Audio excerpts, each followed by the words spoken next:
मैं doctor Abhilasha Gupta, senior consultant Goyal heart and women clinic. आज आपसे मेल इनफर्टिलिटी के बारे में थोड़ा सा डिस्कस करना चाहते हैं। मेल इनफर्टिलिटी एक इम्पॉर्टेंट पार्ट है। जिन महिलाओं को बच्चे नहीं हो रहे हैं उनमें भी ज़रूरी नहीं है कि हर कमी फीमेल में हो, मेल्स में भी कई बार इनफर्टिलिटी के लक्षण हमें देखने को मिलते हैं। इसका पता कैसे किया जाए? इसका पता करने के लिए सिंपल सा टेस्ट होता है हस्बैंड का सीमन एनालिसिस। सीमन एनालिसिस में अगर स्पर्म काउंट्स कम आते हैं या जीरो आते हैं तब फर्दर मेल्स के इन्वेस्टिगेशन किए जाते हैं उस कारण को ढूंढने के लिए।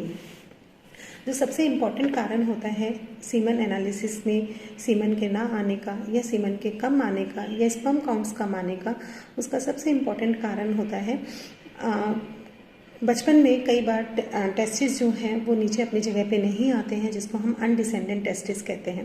दूसरा रीज़न होता है हार्मोनल रीज़न होता है कि कुछ पेशेंट्स में हार्मोन्स प्रॉपर नहीं बनते हैं, टेस्टोस्टेरोन हार्मोन जो होता है वो प्रॉपर नहीं बनता है, जिसके कारण भी सीमन एनालिसिस में हमें कमियाँ मिलती हैं।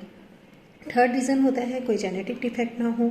फोर्थ रीज़न होता है कोई वायरल इन्फेक्शन कभी पेशेंट को हुआ हो, मम्प्स है और कार्डाइटिस है, जिससे क्या ऑर्गन्स खराब, टेस्टिस में कोई दिक्कत आ जाती है और स्पर्म प्रोडक्शन ठीक से नहीं हो पाता है।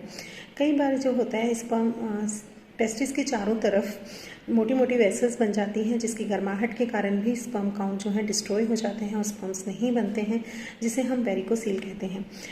कुछ रीज़न होते हैं जिसमें कई बार पेशेंट को इजैकुलेशन रिलेटेड प्रॉब्लम होती है कि पेशेंट का इजैकुलेशन जो होता है पीछे यूरिन में हो जाता है, जिसे हम रिट्रोग्रेड इजैकुलेशन कहते हैं। और कई बार क्या होता है प्रीमेच्योर इजैकुलेशन हो जाता है, जिसके कारण भी स्पर्म काउंट्स प्रॉपर नहीं आते हैं। कई बार सीमन में स्पर्म में भी इन्फेक्शन होता है, जिससे भी स्पर्म काउंट्स प्रॉपर नहीं आते हैं। सारी जो भी ट्रीटमेंट है, सब जो भी डिजीज़ हैं सभी का ट्रीटमेंट पॉसिबल है। सबसे पहले हमें उसका कारण ढूंढना होता है कि किस कारण से स्पर्म काउंट्स हमारे कम आ रहे हैं। जेनेटिक डिफेक्ट होते हैं तो उनका ट्रीटमेंट कम पॉसिबल है, लेकिन अगर कोई इजैकुलेशन रिलेटेड प्रॉब्लम है, कोई इन्फेक्शन रिलेटेड प्रॉब्लम है, तो उनका प्रॉपर मेडिसिन से हम काउंट्स को बढ़ा सकते हैं। 3 से 4 स्टेप्स होते हैं ट्रीटमेंट के। सबसे पहले तो लाइफस्टाइल पे ध्यान देना होता है। अगर मेल पेशेंट जो है वो अगर तंबाकू का सेवन करता है, शराब का सेवन करता है, तो उसे उस सेवन को बंद करना है। फिर हमें हेल्दी खाना अपनाना है, हेल्दी लाइफस्टाइल अपनानी है। थर्ड थिंग, अगर कोई पेशेंट को डायबिटीज़ आती है तो डायबिटीज़ का ट्रीटमेंट किया जाता है। हार्मोनल डिस्टर्बेंसेस आते हैं तो हार्मोन्स का ट्रीटमेंट किया जाता है। फिर मेडिसिन होती हैं स्पर्म काउंट्स बढ़ाने के लिए, स्पर्म की क्वालिटी इंप्रूव करने के लिए। इसमें बहुत सारी मेडिसिन आती हैं जो पेशेंट को दी जाती हैं। उसके बाद इंजेक्शंस भी आते हैं जो लग सकते हैं पेशेंट को स्पर्म काउंट्स बढ़ाने के लिए।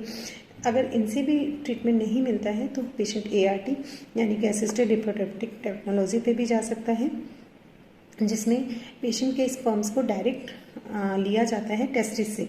फिर उनको आर्टिफिशियल मीडियम में उनको प्रिपेयर किया जाता है और फिर उसको डायरेक्टली फीमेल की वेजाइना में इंस्टॉल किया जाता है, जिससे प्रेगनेंसी के चांसेस इंप्रूव हो जाते हैं। और फोर्थ और लास्ट जो ट्रीटमेंट होता है वो होता है IVF, यानी कि वो IVF में ICSI, टेस्ला, पेस्ला, इन सब से स्पर्म काउंट्स लिए जाते हैं और उनको अच्छे ट्रीटमेंट करके उनकी क्वांटिटी बढ़ा के, उनकी डेंसिटी बढ़ा के फीमेल पे इंसर्ट किए जाते हैं। तो मेल इनफर्टिलिटी का ट्रीटमेंट पॉसिबल है, उसे हम ट्रीट कर सकते हैं। ज़रूरी है तो सही टाइम पे डायग्नोज करना और उसका सही रीज़न डायग्नोज करना। Thank you.